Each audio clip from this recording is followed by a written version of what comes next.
kita kembali lagi di DPR Dakwah Podcast Ramadan. Bersama saya Aini dan saya Desti dengan tema Membangun Kepemimpinan Fakultas Dakwah Bidang Kemahasiswaan. Gimana nih Kak Desti? Puasa dong? Alhamdulillah. Kakak sendiri puasa? Puasa dong, alhamdulillah. Nah teman-teman semua, menikmati bulan puasa Ramadan dengan menonton DPR ya, Desti ya. Kalau nggak nonton apa nih Kak? Rugi dong, iya rugi dong kalau nggak nonton. Nah Kak Desti, seperti yang kita ketahui nih, kalau misalkan pada bulan Januari kemarin itu UNSS Jambi memang sudah melakukan pergantian jabatan. Mulai dari rektor, wakil rektor, bahkan di beberapa dekan di beberapa fakultas itu juga melakukan pergantian gitu. Waduh, jangankan rektor nih Kak, Iya. presiden juga sekarang kita mau ganti nih Kak. Bener banget, presiden kita akan diganti ya. Nggak tahu Siapa nih Kak kira-kira? Nggak tahu nih siapa nih pendukung teman-teman semua di rumah nih, kita nggak tahu ya. Ngomong-ngomong soal ganti nih Kak, Ya. ada niatan buat ganti pasangan gak nih Kak? Aduh, kalau saya sih tipikal yang setia sih. Saya harus contoh juga sih. Iya dong, kita tidak boleh menyakiti orang lain. Betul sekali. Nah, teman-teman semua, Desti, kita narasumber kita kali ini adalah sosok yang baru juga nih di Fakultas Dakwah. Biasa Iya dong. Pastinya teman-teman semua pada penasaran karena pastinya teman-teman semua ini tidak banyak tahu, belum mengenal beliau satu ini. Iya, Siapa sih betul. dia? Yaitu Bapak Dr. Jaya SAG MPD. Halo Bapak, selamat Hai. datang. Apa kabar Bapak hari ini? Alhamdulillah, kabar baik. Puasa lancar ya Pak ya? Alhamdulillah lancar. Masya Allah. Lancar dong. Tadi sahur apa Pak? Biasa makanan favorit Iya. karedok. Oh, Pasti dimasak istrinya Kak. Sunda banget ya kalau dengar karedok gitu kan. Ya selamat datang ya Bapak di Fakultas Dakwah. Iya, Ketemu Pak. mahasiswi yang cantik-cantik ya Pak ya. Betul, seperti luar kita biasa. berdua ya Kak. Bercanda ya Kak ya. Nah gini Pak, pasti ini juga mewakili teman-teman. Kita mau tahu nih latar belakang pendidikan Bapak. Pasti kita pengen tahu Bapak itu lulusan mana sih, prodi mana sih? Boleh dong Pak sedikit diceritain gitu. Boleh. Ya, untuk pendidikan, kalaulah mungkin langsung dari perguruan tinggi, alumni UIN. Oh, Alumni sama-sama IAIN di masa lalu. Kita senior Kak. Kemudian S2-nya alumni Pakuan Bogor dan S3-nya alumni UIN STS Jambi. Masya Allah. Luar biasa sekali itu teman-teman. Jadi udah tahu. Kalau boleh tahu prodinya apa nih Pak? Prodi Pendidikan Agama Islam. Oh, Masya Allah, Oh, prodinya pendidikan Masya agama Allah. Islam. Nah, pastinya Pak, kalau setiap kita kuliah itu pasti ada momen-momen yang menarik, hal-hal Iya, yang menarik nih selama perkuliahan. Boleh nih Kak ya, kita Iya dengar dong. cerita dari Bapak. Hal menarik sedikit. apa sih gitu? Iya. Iya. Hal yang menarik yang dirasakan selama perkuliahan adalah membangun kemandirian selama kuliah. Artinya semua pembiayaan kuliah ditanggung oleh diri sendiri Masya dengan Allah. membuat karya-karya di UIN Sultan Tasebudin Jambi. Wow, Masya ini Allah, luar keren biasa sekali, ya Kak, luar biasa. Iya, karya seperti apa nih Pak? Kalau boleh Salah tahu. satunya ketika di awal mahasiswa baru, saya mencoba mendirikan koperasi mahasiswa di IAIN Sultan Tasebudin Jambi tahun 92. Tepatnya 20 Oktober tahun 92. Dan dari hari berganti hari, minggu berganti minggu, bulan berganti bulan, bahkan tahun berganti tahun, alhamdulillah koperasi yang dibangun jadi koperasi terbaik sekota Jambi dan seprovinsi Jambi. Dan hal yang sangat masih terkenang adalah karena pengembangan koperasi mahasiswa itu, saya diangkat menjadi pemuda pelopor pada tahun 98. Masya Allah, Itu luar biasa kenangan sekali yang Bapak ya, ya Kak ya. Nah, Nah, jadi gini Kak, kan Iya. tadi kita sudah tahu nih Bapaknya alumni mana, terus prodi apa. Iya, Jadi betul. kita juga penasaran nih Pak. Pastinya kan kita sebagai mahasiswa punya banyak pengalaman yang unik dan menarik. Pastinya boleh gak sih Pak kalau kita dengar cerita dari Bapak sedikit? Boleh. Saya siap berbagi. Yang disebut membangun kemandirian, alhamdulillah di awal memang ada positive thinking, Allah kok memberikan kesulitan untuk saya mengenyam pendidikan. Tapi ternyata ada rahasia yang luar biasa yang disimpan oleh Allah. Sejak SD saya diberi kesempatan untuk mandiri karena keterbatasan ekonomi orang tua. SD sudah usaha dengan aktivitas kecil, dengan jualan, sampailah sanawiyah aktivitas juga sendiri dengan ternak, dan sampai PGA aktivitas sendiri dengan aktivitas jualan, dan sampailah di perguruan tinggi yang akhirnya semua pembiayaan pendidikan dari SD sampai program doktoral Allah memberikan kesempatan saya biaya sendiri. Masya Allah, dari Itu kecil sudah yang mandiri ya diberikan Pak ya. kesempatan. Apa nih Pak yang membuat Bapak akhirnya saya harus mengejar pendidikan saya, apalagi sampai saat ini Pak? Karena banyak anak muda saat ini yang karena ekonominya sudah orang tua saya sudah tidak mampu, gak usahlah kuliah, kerja aja. Nah Bapak luar biasa sekali karena sejak SD pun sudah mandiri. Belajar mandiri gitu ya Desti ya. Apa sih yang bikin pendidikan itu harus penting saya kejar? Apa itu Pak? Iya, karena situasi kondisi memang penuh dengan keterbatasan, maka ada orang yang bisa diandalkan, ada orang yang bisa diharapkan untuk memenuhi kebutuhan sendiri. Oleh karenanya kerja itu adalah bagian yang harus saya hidupkan di diri ini, sehingga apapun kebutuhan, apapun harapan, apapun keinginan, dengan kerja keras wah itu bisa tercapai. Dan alhamdulillah sedikit demi sedikit atas izin Allah semua terlaksana dan bisa dijalankan dengan baik. Iya pastinya ya, karena Iya. kalau kita ada usaha itu pasti tidak akan mengkhianati hasil ya Pak ya. Iya benar. Oke lanjut ke ini sebelum Bapak menjabat sebagai Wakil Dekan 3, betul ya Pak ya? Iya. Nah sebelumnya Bapak apa ini kegiatannya sebelum jadi Dekan? Untuk jabatan sebelum Wakil Dekan 3 Fakultas Dakwah, saya menjabat pertama 10 tahun jadi pengelola pendidikan agama Islam di Fakultas Tarbiyah dan Keguruan. Kemudian di tahun 2019 sampai 2023 dipercaya sebagai Kepala Pusat Bisnis UIN Sultan Taha Saifuddin Jambi. Dan itu merupakan rahasia yang dipersiapkan Allah.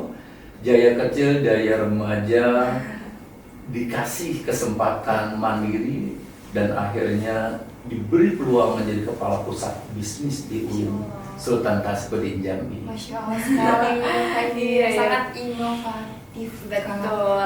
Nah gimana Desti? Wah, sangat memotivasi ya Pak. Betul, pasti teman-teman semua sangat terinspirasi bahwa pendidikan itu penting. Kita harus menjadi seseorang yang mandiri ya Pak ya. Nah terus katanya nih Desti, kita dengar-dengar Bapak ini salah satu pendiri dari sinema Suka. ini kita luar biasa loh, karena sinema itu memang saya lihat anak-anaknya, mahasiswa-mahasiswa itu sangat berbakat. Dan pada setiap tahun itu pasti pendaftaran sinema itu banyak gitu ya, diminati gitu. Terus Betul apa nggak tuh nih? Pak? Kira-kira Bapak adalah salah satu pendiri itu ya nggak sih Kak? Iya. Ada salah satu awal Bapak pernah menjabat sebagai Kepala Unit Pengembangan Kewirausahaan dari tahun 2017 sampai 2018. Nah, unit pengembangan kewirausahaan salah satunya kita coba karya atau wirausaha apa yang baik untuk mahasiswa. Nah, salah satunya banyak mahasiswa yang menyukai bidang videografi, sinematografi, dan fotografi. Oleh karenanya, alangkah lebih bagusnya nih ada komunitas yang kita bangun. Dan akhirnya dari kumpulan 5 orang pencetus pertama, yaitu ada Sofian, ada Mehmet, ada Rogi, ada Nadia, ada saya pada waktu itu. Akhirnya kita buatlah nama Sinema Suka. Iya. Sekarang anggotanya sangat luar biasa. Dan Luar biasa seperti juga ya Pak ya. Iya. Luar biasa sekali. Nah, jadi tadi kan sudah beberapa pengalaman Bapak sudah diceritakan kepada kami sehingga kami juga tahu. Nah, jadi menurut Bapak nih Pak, arti jabatan bagi Bapak sendiri itu apa sih Pak? Ya. Arti jabatan, saya menganggap itu adalah amanah. Dan ketika bicara amanah, maka amanah itu harus dipertanggungjawabkan dan bisa dirasakan manfaat dari amanah yang diberikan. Iya. Karena itu sesuatu sebenarnya bukan hal yang mudah juga ya Pak, Iya. amanah itu. Iya. Jadi Penuh memang tanggung harus- jawab. Iya, betul sekali, harus mempunyai tanggung jawab yang besar juga. Nah Pak, menurut Bapak fakultas dakwah itu gimana sih? Kan karena Bapak sekarang udah jadi ini nih. Iya. Jadi Waktu ya nikah, fakultas ya. dakwah menurut Bapak itu gimana gitu? Hari ini Fakultas Dakwah adalah sudah jadi nadi di jantung terus bisa berkembang. Dan Fakultas Dakwah itu adalah fakultas yang ke-6 di UIN Sultan Tajfudin Jambi. Iya. Artinya fakultas terakhir. Namun Fakultas Dakwah bukan fakultas terakhir dan bukan fakultas terbelakang, dan kita akan jadikan Fakultas Dakwah adalah fakultas yang terdepan. Harus. Semangat. Biar Fakultas mahasiswa dakwah. juga Iya. semangat nih Pak ya. Betul. Ini fakultas dakwah. Jadi ini Pak, harapan Bapak nih untuk fakultas dakwah ke depannya itu seperti apa sih Pak? Kalau boleh diungkapkan sedikit. Ya, kita coba bangun niat kita secara bersama. Kita ingin ke depan Fakultas Dakwah ini adalah fakultas yang modern, maju, dan berkembang. Iya. Harapannya kita coba kenalin dulu apa sih hal-hal yang kita lihat ini kelemahannya Fakultas Dakwah.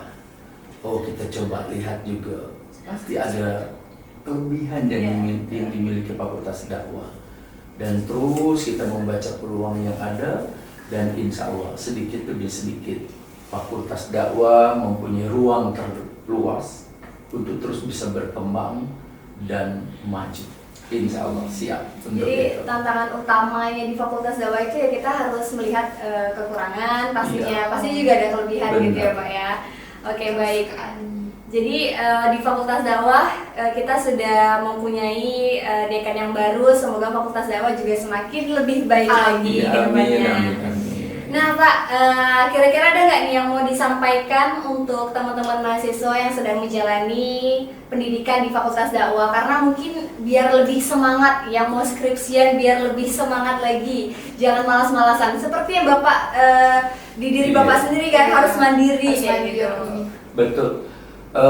Kita coba yang jelas membangun komunikasi dengan para kosma, dengan mahasiswa sedang dibangun. Bagaimana kita sadari Fakultas Dakwah ini adalah rumah kita. Fakultas Dakwah tanggung jawab kita, dan Fakultas Dakwah ini akan modern, maju, dan berkembang tergantung tindakan kita. Oleh karenanya saya menghimbau coba aja adik-adikku mahasiswa Fakultas Dakwah, yuk kita saling bersinergi satu sama lain antara pimpinan Fakultas Dakwah dengan mahasiswa Fakultas Dakwah untuk terus melakukan tindakan agar ke depan Fakultas Dakwah seperti yang diharapkan. Dan untuk mahasiswa yang punya masalah terkait pendidikannya, ada wakil dekan 3 yang bisa dan insya Allah akan mendampingi sejauh mana masalah yang mereka rasakan. Dan sudah diinventarisir nih, ada 68 mahasiswa dari seluruh prodi yang ada yang diduga harus membutuhkan bimbingan khusus. Mereka yang hari ini semester 10, 12, dan 14 Iya, sudah ada yang terinventarisir dan akan dilakukan pendampingan. Terima kasih. Jadi kita sebagai mahasiswa jadi nggak boleh sungkan-sungkan ya Pak untuk Insya Allah jangan sungkan. iya untuk meminta bantuan misalnya kayak Karena pasti Bapak akan mendampingi dan membantu ya Pak ya. Siap selalu mendampingi mahasiswa. Harus. Nah ini Pak, kira-kira kedepannya Bapak pengen ada di program ya? Fakultas Dakwah itu Iya. proker Bapak ini apa gitu Pak. Apa sih yang mau Bapak tekankan gitu di Fakultas Atau Dakwah? aturan-aturan baru ya. Maaf nih Pak, saya tahu kok grogi soalnya ketemu dekan Peraturan baru. gitu kan. Sebenarnya tidak ada hal yang baru, hanya mencoba menghidupkan kembali. Di antaranya mahasiswa sadar terus untuk terus berpikir melakukan yang terbaik dan manfaat untuk dirinya, untuk keluarganya, dan untuk fakultas kita. Salah satunya kewajiban akan studi yang sedang dinyam itu jangan diabaikan. Ingat, pendidikan itu ada batasnya, ada masa akhir. Peluang yang diberikan hanya semester 14. Jangan keasikan dengan dunia-dunia yang ada di luar sana. Betul. Lupa dengan batasan studi yang ada. Iya, betul sekali. Itu saja penguatan yang akan diberikan kepada mahasiswa.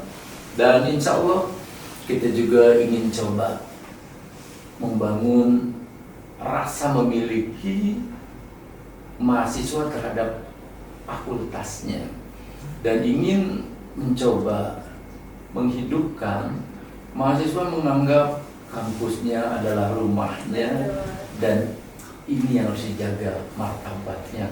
Kampus UIN Sultan Tasbodin Jambi. Terima kasih. Oke, baik. Nah, jadi Pak, ini kan pastinya bakal ada mahasiswa baru yang mau masuk ke Universitas Islam Negeri Sultan Saifuddin Jambi. Terutama pasti harapan kita semua. Ada juga beberapa dari mereka juga memilih Fakultas Dakwah sebagai pilihan mereka. Betul. Nah, pasti juga teman-teman dan calon teman-teman mahasiswa ini banyak yang menanyakan kira-kira ketika kita ingin kuliah, apakah penting untuk mengikuti organisasi? Kadang ada orang yang mengikuti organisasi tapi malah terbuai di organisasi Betul. itu ya. Betul. Nah, apakah dulu bapaknya juga ikut organisasi? Apakah memang harus fokus di pendidikan? Atau bagaimana cara mengatur waktu yang baik? Kadang kan ada ya Pak mahasiswa Iya. yang keteteran gitu Pak. Gitu, betul. Iya, organisasi menurut saya sih untuk mahasiswa dipandang perlu untuk diikuti. Karena dengan berorganisasi kita jadi banyak tahu hal-hal yang mungkin kita awalnya tidak tahu, hal-hal yang awalnya kita tidak bisa, jadi bisa karena berorganisasi. Tapi ada satu catatan penting, di mana dalam berorganisasi kita juga harus bisa mengukur diri. Jangan sampai larut dengan kegiatan-kegiatan yang ada di organisasi tersebut. Terkadang karena kesibukan di organisasi, akhirnya lupa masuk kelas. Karena kesibukan organisasi, lupa kalau sudah semester berapa sekarang ini. Nah, oleh karenanya berorganisasilah, apapun jenis organisasi yang ada di kampus, tapi cari manfaat dari organisasi tersebut. Itu hal yang perlu saya sampaikan kepada adik-adik mahasiswa. Janganlah pernah terpikir jauh dari organisasi, karena akan banyak hal yang tidak kita ketahui. Setelah berorganisasi, insya Allah kita jadi banyak tahu. Iya. Itu pentingnya berorganisasi. Jadi organisasi dan pendidikan ini adalah satu hal yang sebenarnya berkaitan ya Pak ya. Jadi pinter-pinter mahasiswanya aja nih yang ngatur gimana. Tuh calon mahasiswa, berarti kalau kalian mau masuk kuliah, kalian tetap boleh mengikuti organisasi karena itu Iya. juga penting. Gitu Tapi ya Pak. jangan lupa kuliahnya harus lebih Prioritaskan ya. Kira-kira Bapak dulu ikut organisasi juga Pak waktu masa kuliah?